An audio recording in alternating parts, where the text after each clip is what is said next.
Welcome to the O and P podcast. I'm O. I'm P.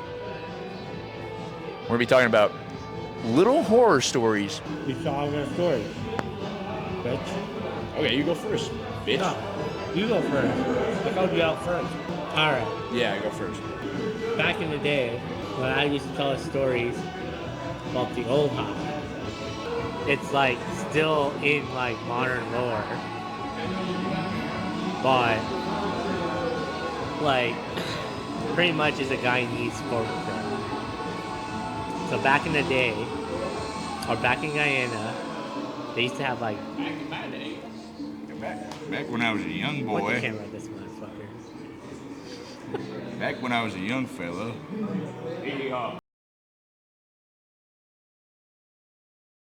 Boo. Old high is like this creature that like latches onto someone. And it's like it comes in the form of a fire, but it's like kind of like a energy vampire kind of thing. Steals your energy. Then you die. That's a Guyana folklore. First off, it's not Guyana, it's Guyanese. Guyanese folklore. Yeah. My bad. Okay, I come from a corn state, so Oh god. tractors. We got people farming. Where are And, the cornfields? Dead bodies? Children of the No, corn? no. Aliens? Crop circles? Yeah, crop circles. Drunk old people are telling me it's fucking aliens. You're an alien. Maybe I am. Anyways, Alright. continue, Mr. Man-made fucking crop circle. You know what a jumpy is? Sounds like a form of cocoa beans. It's a ghost. Guyanese ghost. Nah. Okay. Caribbean ghost. It's all over the Caribbean Caribbean. ghost? Caribbean jerk. Who the hell are you? It's just three assholes in a bar with a camera. Hey, how do you say basmati rice? What? Basmati rice. Basmati rice. You know what it is? No. What are we getting off Actually- subject from? Okay, Alright. focus. What's a jumpy? A ghost. From A Guyanese ghost. from a the Caribbean jerk ghost. Caribbean. Caribbean. Caribbean. Caribbean. Ghost. Okay. You know what an Baku is? You never explain what the fuck the ghost It's is. just a ghost. Oh, Like, it's Halloween, right? You don't believe you someone's ever heard possessed? of what's it? Robert the Doll in West Palm Beach? Yeah, Not West No, Palm it's Beach. in Key West. Key West. Yeah. I've been there. That shit's fucking scary. I can Bro. tell a story on Key. I can tell a story. Okay, on you it. tell the story. Okay, so it's probably like 2 years ago.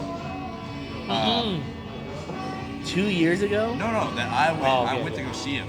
Okay. I was in Key West on my little vacation, and Right, they're right. like, people I was with were like, let's go see Robert the Doll. And I'm like 18, 17 years old. I'm like, yeah, fuck it. It's a little doll. It's not gonna be scary.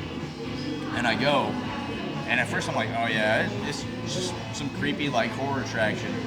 And then we actually start going through it, and I'm getting a little freaked out. And I don't get like anxiety attacks. I don't get paranoid. None of that shit. And we get through, and they're sitting us down. Robert the Doll is in like this little area, and he's enclosed in a cage. And they're like telling a story. They're like, yeah, so Robert the Doll is this little doll they had during this wartime. I don't remember the details exactly.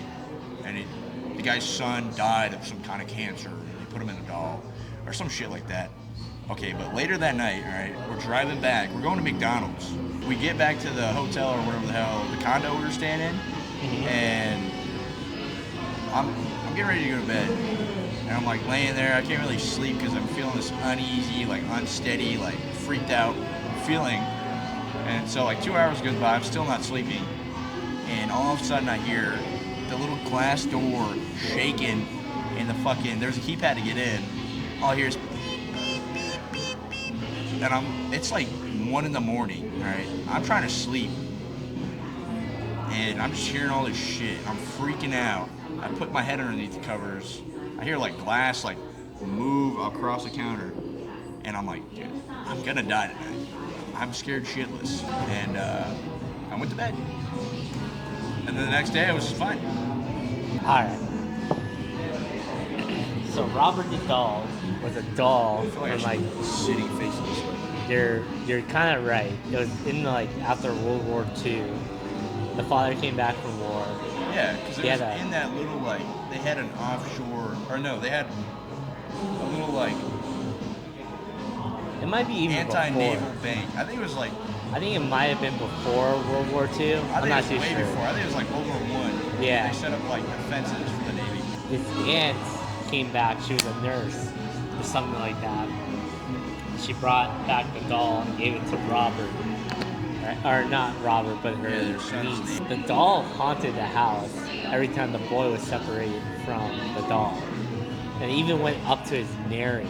When he got married, his wife experienced like paranormal activities with this doll. So she gave it to the museum. Oh yeah, and it was like some fucking. She And gave it to that- like some doctor or some shit. No, she gave it to the museum to get rid of it. Right? So they put him in the museum. But if you take a picture without asking for permission, Yeah, two he giant black fucking demons, 8 foot tall demons, are like standing next to him. no. Apparently, he just, I don't know about that part. Though. That's what they said. They're Apparently, like they haunt you for the rest of your life. the rest of the night. I was freaked the fuck out. I don't know. Maybe one day we'll take a picture of it without asking permission. See what happens. You can go ahead and get possessed. That shit pushed me to my fucking limits. I'll tell you a story. All right, here we go. It's a freaking Bigfoot story. Oh So, I was commercial diving. This is when I was in commercial diving school, underwater skills, Seneca College, and we're up. I can't remember the name of the town, but it's in Northern Ontario, and they had us stay in a cottage of about 12 divers in one cottage, and pretty much there's no fire, no electricity, nothing. And when you go up there in the wintertime, it is cold as fuck. So the only way to have heat is to put wood. It's a wood stove, so pretty much putting wood all Yeah, night, just constantly. right? So we had a rotation. Everyone had, it was, I think it was like 36 days up there. So there's 12 of us. Each one of us had a day to stay up all night, keep the fire going. So one night, it was my turn to do it. It was actually my first, I think I had to do it three times. It was 3 times. Jesus But Christ. the first time I did it by myself, I put the fire in, I put the log into the fire, and I was kind of falling asleep. It was about like 2 o'clock in the morning, and like everything's frosted over, all the windows are frosted, everyone's fast asleep, and I had a little alarm on my watch to wake me up and like tell me to like, oh okay, I gotta put another piece of fire in, or a piece of firewood in. I saw a shadow walk by, and on the window, like it looked like someone was leaning into the window. Creeping see in the on you. Big ass handprints on the window. Curious to see what was outside the window, Open it up. and I kind of peeked out. I saw a shadow move towards the front door. I'm like, oh, okay. How do you know it wasn't just like one of your diver buddies just like, fuck, I need a cigarette. I'm gonna go outside. That's what I thought too. But there's all 12 of them are accounted, or all 11 of them are accounted for, including myself. So I was like, everyone's inside the freaking building, inside the little cabin that we had, and we have no weapons. This is Canada. Like, Shit, I would have just woke everyone up and been we like, didn't all right, have any motherfuckers. weapons but a snow shovel sitting in the side. Bonk him And over the head. I was like, all right, it's right by the door too, right? So I'm like, door's bolted and everything. And the door starts shaking. And I'm like, hell no. You're like, nah. Nah. So I went, grabbed the snow shovel, and sat on the other side of the room and watched the door and fell asleep. I did fall asleep, but nothing ever happened the rest of the night. Maybe you're just fucking imagining shit. Bro, the handprint was there. Day 17, 18, everyone was experiencing the same thing.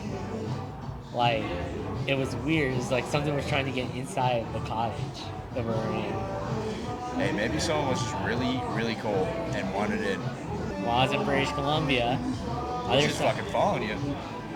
on the other side my one coworker used to throw big bonfires, right? It was like a Saturday night, dark, big bonfire going on. British Columbia, everyone's smoking weed except for me. We're there, and I think I was eating a chicken wing. And I heard this, like, everyone heard this howl, like a deep, deep howl. Like some coyotes. I'm like, nah, it wasn't like that. It was something different. They were like, oh, that's Bigfoot. I'm like, bullshit. And they're like, nah, it's definitely Bigfoot. Everyone's high this morning, so I'm not sure. But it's like, it sounds like Bigfoot. But I'm like, nah, Bigfoot's not real, blah, blah, blah. Even though I have my little experience at the cottage. Anyways, so we're in British Columbia. Everyone's high. Bigfoot's around. They pull up YouTube and like, this is how Bigfoot sounds.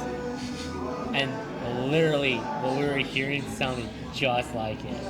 I'm like, oh, maybe it is possible. Okay, jumping off of Bigfoot, you believe in Mothman?